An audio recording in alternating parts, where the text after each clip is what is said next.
Vérité des sports. Et c'est bien le vendredi, c'est le 26 octobre de l'année 2018, début du week-end et la nuit qui fait une chute sur le palais des sports de Treichville. Mesdames, Messieurs, bonsoir, heureux de vous retrouver pour débuter ensemble évidemment ce VSD. C'est bien sûr vendredi, samedi, dimanche, c'est le week-end. Salut tout le monde et bienvenue au dernier numéro de VDS cette fois-ci, Vérité des sports. C'est sur Radio Côte d'Ivoire. Vérité des sports. Ligue 1, 8e épisode de notre championnat et il y a une très très belle affiche demain samedi SOA ASEC Mimosa en caserne, on dira pratiquement pas, c'est pas loin évidemment. Ça Sokro, ce sont les militaires leaders de ce championnat avec 18 points qui reçoivent le surprenant 7e qui est la SEC Mimosa avec 10 points. Ce match, est-ce le véritable tournant de la saison pour l'équipe de la SOA, pour dire évidemment on n'est pas là par hasard, ou pour la SEC Mimosa c'est le match à ne pas perdre après 3 défaites? Mais je pense que la SOA, il compte déjà 18 points. Ils sont à 8 points de la SEC et à 10. Une défaite pour la SOA ne serait pas dramatique. Ils seront même leaders, puisque le deuxième a 14 points. Et je pense qu'aujourd'hui, la SOA n'est plus dans cette optique de devoir se donner à fond, de jouer un derby parce que c'est un derby. Aujourd'hui, ils sont dans une autre course, ils sont à la tête du peloton et ils sont en train de faire un tout petit peu chevalier seul.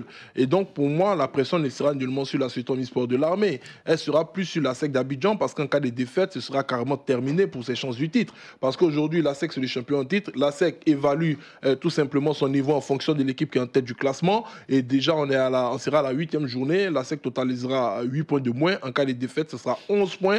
Je pense que ça sera pratiquement insurmontable. C'est ça que je dis, est-ce que c'est pas un tournant véritable pour le titre de champion, puisque la SEC est le détenteur du titre, mais surtout pour la SOA, pour montrer que la SOA est à notre niveau. Pas pour le titre de champion, parce qu'entre la SOA et son poursuivant direct, il n'y a que 4 points. Et même vous venez de le dire, même en cas de défaite, ils resteront toujours premiers, mais avec un gros pressing derrière des équipes qui la suivent. Mais pour la SEC, par contre, ça va être tout simplement déjà une remise en cause. Là, la SEC va courir derrière une deuxième place qui deviendra hypothétique. Et si la SEC aujourd'hui, avec ses charges, n'arrive pas à accrocher la Ligue des Champions, on sait que ça peut être dramatique au niveau de son recrutement, au niveau des joueurs qu'ils ont, parce que je vois très mal des Touré Ahmed et tous ces joueurs qui ont signé à la SEC, qui ont fait une magnifique saison, vouloir repartir encore sur une saison sans Coupe africaine, c'est pour eux pas de visibilité. Ils voulaient sûrement aller monnayer leur talent ailleurs. Donc pour moi, le risque est plus gros du côté de la SEC que du côté de la Sutomi Sport de l'Armée. Ça, c'est ce que je vois déjà dans cette rencontre. Maintenant, j'espère simplement que nous aurons un arbitre à la hauteur parce que lors de la dernière sortie de la SOA face à l'Africa Sport d'Abidjan, ça fait beaucoup jaser. Voilà, l'arbitre, notre ami, Senko, voilà, bienvenue, le fils de Senko Zeli. Voilà, qui a eu un père qui était un arbitre merveilleux, formidable, est passé complètement au travers de sa rencontre. Et j'espère simplement que la commission des arbitres pourra nous trouver quelqu'un qui aura vraiment la tête sur les épaules pour pouvoir arbitrer ce grand choc du côté de Yamoussoukro. C'est un gros choc entre le champion en titre et puis le leader incontesté depuis le début, la SOA qui domine ce championnat à 4 points, bien sûr, du Racing et à 5 points du FC San Pedro. La SEC Mimosa, tournant de la saison pour la SEC Mimosa, est-ce qu'on peut le dire ainsi, Moroubane? Oui, je dirais simplement que c'est le match d'une équipe qui a bien préparé sa saison, qui a fait des recrues, même si ce ne sont pas des recrues qui sont des perles en tant que telles, mais qui a bien préparé la saison avec 2 coachs expérimentés et qui va à l'assaut d'une équipe qui a joué pratiquement toute une année sportive sans repos, qui n'a pas fait de recrues. Et je ne cesse de le dire, la SEC est certes partie prendre Gonazo Biatouma, c'est un jeu, je n'ai rien contre lui, mais je le dis franchement, son apport, je le vois très très maigre pour cette équipe de la SEC, mais pas du tout. De temps en temps, dans un effort, tu continues, il arrive souvent... Je bien aimé Pakounate Idriss. Il est besogneux, il est surtout besogneux. Mais ça ne veut pas Kwabogui Alassane à la SEC Mimosa. Non, pas du tout. Kwabogui avec quand même... J'ai connu un joueur de l'Africa qu'on appelait Dali Benoît, qui est décédé aujourd'hui. C'est comme si on allait chercher Dali Benoît pour le faire jouer à la SEC d'Abidjan. J'ai dit, son style de jeu ne correspond pas à cette équipe de la SEC et véritablement, Amani Yao n'a pas eu le nœud creux d'aller recruter. Il y a des joueurs sur la place. Il a voulu peut-être aider son petit, comme on dit dans le jargon. Il a voulu peut-être narguer un peu l'Africa. Monsieur, vous parlez de Gonazo Biatouma. Il y a quelques infos comme ça qu'on a parce que c'est le choc demain. Amani Yao a décidé de se passer de certains joueurs. D'abord, son capitaine, vous le connaissez, Dirasouba Daouda ne sera pas là-bas. Badié Bayon ne sera pas là-bas. Samake Gaoussou ne sera pas là-bas. Christian Noumbele ne jouera pas face à la SOA. Et puis, tous ont été mis à disposition pour le moment l'équipe des jeunes, ça veut dire qu'il y a quand même une petite crise du côté de la SEC Mimosa. Est-ce que ce n'est pas parce qu'ils sont plus en méforme physique? Donc voilà, peut-être qu'ils doivent aller refaire le travail. Ils ont joué quelques derniers matchs, ils ne seront pas là-bas. Et Koulibaly Wanlo est lui blessé, Akassou Anou également est blessé. Donc c'est carrément des joueurs quand même qui en début de saison ont été très souvent avec la SEC Mimosa qui manqueront à cette équipe de la SEC. Mais c'est évident puisque, comme l'a si bien dit Morou, ils sont cramés après cette longue saison. Il faut dire qu'ils sont à cheval entre 2 saisons, ils n'ont pas eu un temps de repos, ils n'ont pas eu un temps de régénération également de leur corps, ils n'ont pas eu ce temps de faire le travail foncé du début de saison et on a voulu rapidement enchaîner avec eux. Ce sont des hommes, ils ne peuvent donner que ce qu'ils ont. Et pour l'instant, la SEC n'ayant pas communiqué sur cette mise à l'écart, je préfère plutôt rester dans l'optique qu'il s'agit tout simplement de permettre à ces garçons-là de se reposer, de refaire le travail foncier et pourquoi pas venir aider la SEC lorsque cela va se faire le plus ressentir dans le sprint final. On espère simplement que ceux qui ont été appelés pour les remplacer, qui sont certainement des joueurs qui ont moins joué la saison passée, tant en championnat qu'en ligue, sauront se montrer à la hauteur pour permettre à l'équipe jaune et noire de pouvoir redresser enfin la tête. Oui, mais moi, je dirais, je ne suis pas, disons, un divin.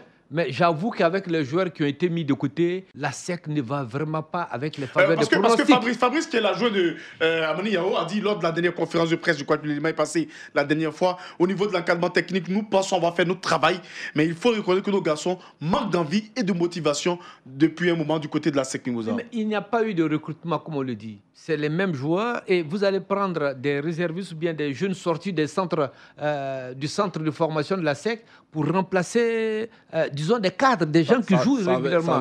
On a vu, par exemple, lorsque Sissé Abdul Karim, il a été sorti face au Raja, on a mis un jeune qui venait d'avoir le bac, on l'a mis dans le poteau au Raja, on a vu comment il a été ballotté, comment il a pris 4 buts. Et aujourd'hui, vous permettez de mettre de côté près de 7 joueurs en disant que non, ils sont fatigués, on va faire avec... Non, ils n'ont pas dit, ils disent ils ont dit clairement qu'il manque de motivation. Il manque de motivation. La motivation, qu'est-ce qu'il faut faire? Il faut susciter la motivation.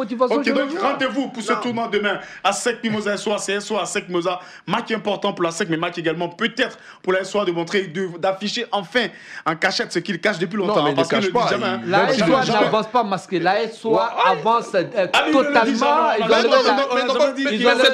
Mais c'est une évidence. Ils n'ont pas besoin de le dire. Mais ils le disent pas. C'est une évidence. Ils n'ont pas besoin de le dire. Allez, demain, rendez-vous donc à SEC SOA à SEC Mimosa du côté du stade municipal de Yamoussoukro. Ça promet des étincelles du spectacle à ce niveau. Et puis autre match également à suivre demain samedi, le FC San Pedro face à Boac FC. C'était un match intéressant puisque c'est 2 équipes qui ont le même nombre de points, le 3e face au 4e et qui peuvent dévancer en cas de contre-performance l'équipe du Racing Club d'Abidjan. Ça c'est une belle affiche du côté de San Pedro. FC San Pedro, Boac FC, malheureusement ça se jouera pas sur une très belle pelouse. Oui, malheureusement. J'ai même les mots qui difficilement arrivent à sortir de ma bouche parce que vivement que le stade de San Pedro soit prêt parce que San Pedro c'est une belle ville qui a une très belle équipe aujourd'hui. C'est vrai que le CO Sport de San Pedro c'est un tout petit peu morfondu dans une petite crise financière et organisationnelle, mais qui est en train tout simplement de faire sortir un tout petit peu la tête de l'eau. Je pense que les autorités au moins de San Pedro, le temps que le stade soit prêt, qu'ils fassent au moins l'effort de pouvoir doter en tout cas, ce match-là, Auguste Denis c'est une belle pelouse. Elle est un bon match. Et puis on a également Sporting Club de Gaïwa, Azida Bengourou à suivre du côté de Gaïwa. On a AS Standard Moussou du côté de Bandoukou, également par belle pelouse là-bas à l'intimité. USC Bassam, Lizé Sassandra du côté du stade Robert Champrou. Et puis un match pour ceux qui veulent se régaler, ceux qui aiment le beau football à ne pas rater, en 2 écoles de formation. WAC Racing Club d'Abidjan, ça promet du très beau spectacle, ça à regarder, parce que ça, je suis sûr que ça a un bon délice, c'est quand même des joueurs sensiblement du même âge également. Et puis on suivra en dernière opposition. Morou, un mot sur le match entre la FAD et l'Africa Sport d'Abidjan pour boucler cette 8e journée. Oui, on a vu l'Africa Sport face à l'équipe de la SOA qui a quand même produit du jeu. Disons honnêtement que l'Africa a véritablement manqué de chance. Et vu les nombreuses occasions de buts qui ont été vendangées depuis les tribunes, je disais à mes voisins, dont Guidi Ignace, dont Nicolas Koudou, je leur ai dit, l'Africa peut se faire, peut avoir des regrets. On peut avoir des regrets pour l'Africa en fin de match.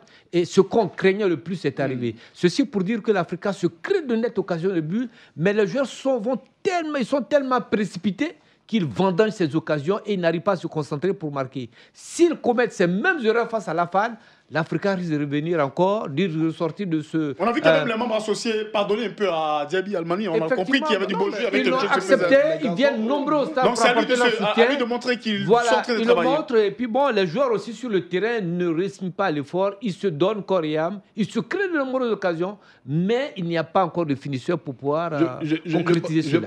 Je pense que Bourou Badé, il y a eu tout simplement une sorte d'effet miroir entre la SEC et l'Africa cette année.